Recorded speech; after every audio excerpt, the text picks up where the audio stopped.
আমি বাংলায় দেখি স্বপ্ন, আমি বাংলায় বাঁধি সুর, আমি এই বাংলার মায়াভরা পথে হেঁটেছি এতটা দূর।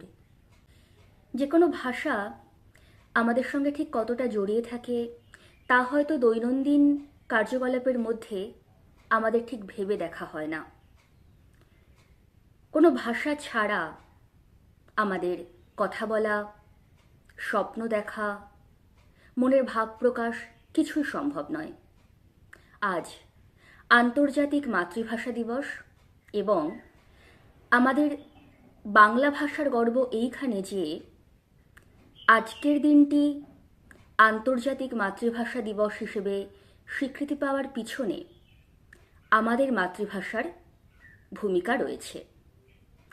আজ তবে এই আন্তর্জাতিক মাতৃভাষা দিবসের ইতিহাসটি একবার স্মরণ করে নেওয়া যাক। 1947 সালে ভারতবর্ষ তার বহু কাঙ্ক্ষিত স্বাধীনতা লাভ করল। 1947-এর আগে পর্যন্ত ছিল অখণ্ড ভারতবর্ষ। তারপর তার অঙ্গচ্ছেদের মাধ্যমে একদিকে পাকিস্তান, অন্যদিকে ভারত। অদ্ভুতভাবেই ভারতকে মাঝখানে রেখে পাকিস্তান পূর্ব এবং পশ্চিম এই দুটি অংশ জুড়ে তৈরি হলো পাকিস্তান রাষ্ট্র। বর্তমান পাকিস্তান পশ্চিম পাকিস্তান এবং বর্তমান বাংলাদেশ তার নাম ছিল পূর্ব পাকিস্তান। যদি আমরা ম্যাপের দিকে খেয়াল করে দেখতে পাবো ভারত মাঝখানে, তার উপরের দিকে রয়েছে পাকিস্তান আর তার পাশের দিকে রয়েছে বাংলাদেশ। ভারতকে মাঝখানে রেখে পাকিস্তানের পক্ষে বাংলাদেশ শাসন করা যথেষ্ট কঠিন ছিল এবং এই ভৌগোলিক দূরত্বের কারণেই মানুষের সংস্কৃতি, তার ভাষাগত চর্চা সবই আলাদা ছিল।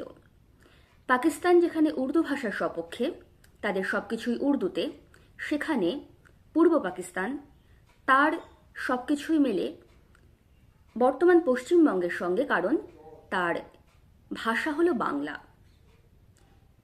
এবার 1947-এ দুটি রাষ্ট্র যখন আলাদা হলো, পশ্চিম পাকিস্তান চাইল তার ভাষা উর্দুকে পূর্ব পাকিস্তানের উপর চাপিয়ে দিতে।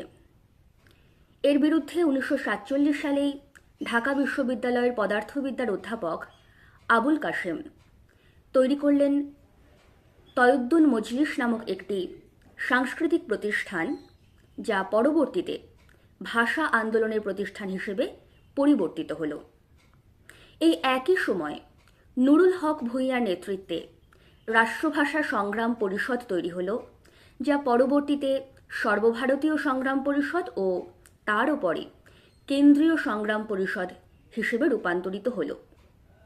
কলেজ বিশ্ববিদ্যালয়ের ছাত্রদের তরফে সরকারের কাছে বারবার স্মারকলিপি জমা দেওয়া হলো।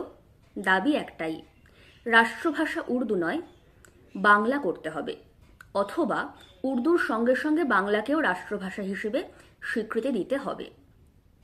আমাদের মনে প্রশ্ন জাগতে পারে যে ভাষাকে কেন্দ্র করে এত কিছু কেন? তার কারণটা হচ্ছে আমাদের সব কিছুই তো আসলে ভাষাকে কেন্দ্র করে। আমরা ভাবি আমাদের মাতৃভাষায়, আমরা যে কোনো কথা বলতে স্বচ্ছন্দ আমাদের মাতৃভাষায়। ফলত হঠাৎ করেই যদি পশ্চিম পাকিস্তানের ভাষা উর্দু পূর্ব পাকিস্তানের উপর চাপিয়ে দেওয়া হয়, তাহলে হঠাৎ করেই বহু মানুষ কর্মহীন হয়ে পড়বে, কারণ রাতারাতি তো কোনো ভাষা শিখে ফেলা সম্ভব নয়।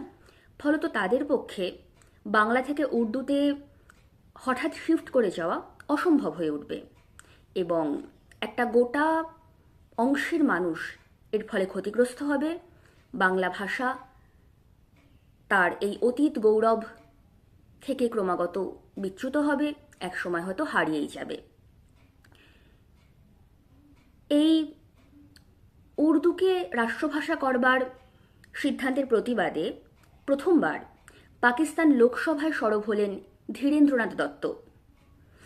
তিনি বারবার এই কথাটি বোঝাতে চাইলেন যে বাংলাকে সরালে সরকারি কোনো পদে বহু মানুষ সুযোগ পাবে না।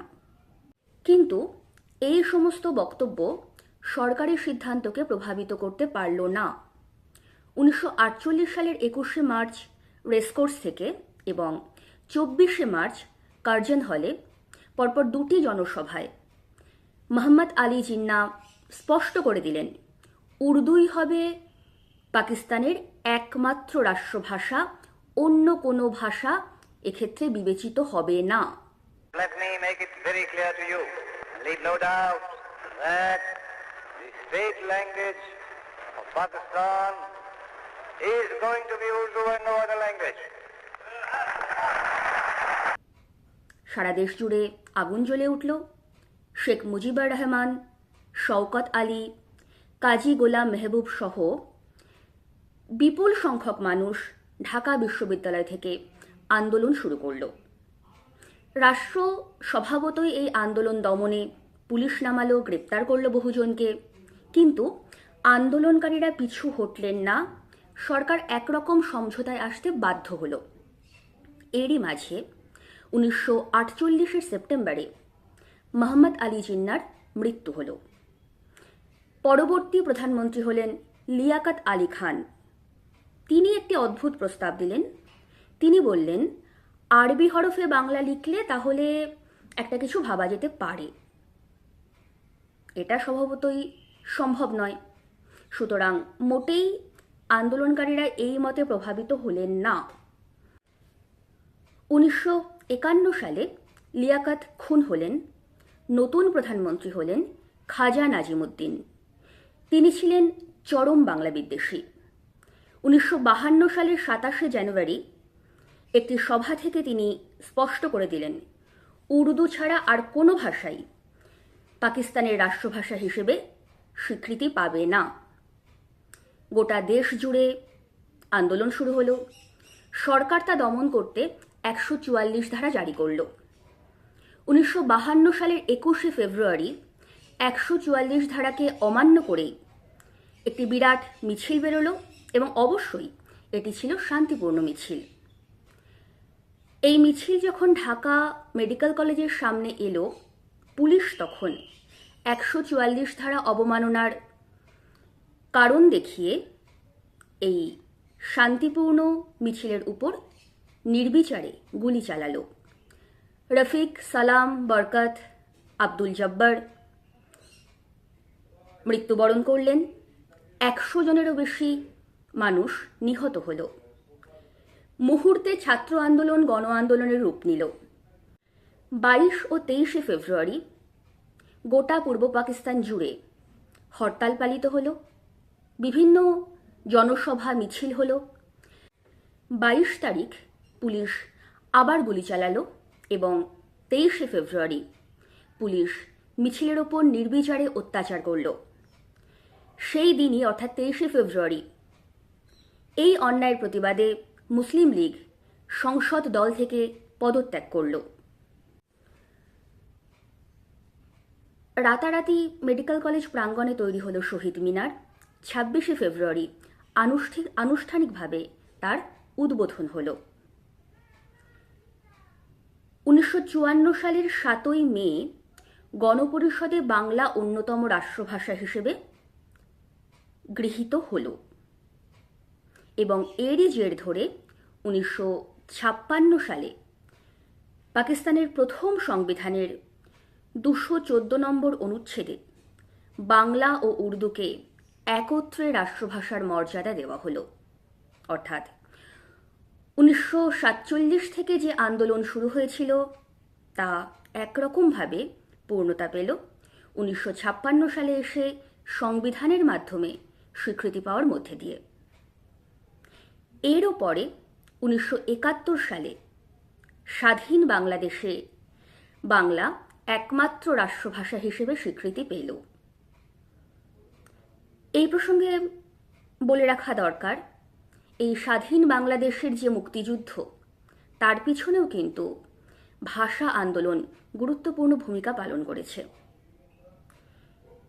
এরও প্রায় 20 বছরেরও বেশি পরে 1999 সালের 17ই নভেম্বর ইউনেস্কো আজকের দিনটিকে অর্থাৎ 21শে ফেব্রুয়ারিকে আন্তর্জাতিক মাতৃভাষা দিবস হিসেবে স্বীকৃতি দিলেন প্রবাসী বাঙালি আব্দুর সালাম এবং তার বন্ধু রফিকুল ইসলামের চেষ্টা ভীষণভাবে ছিল।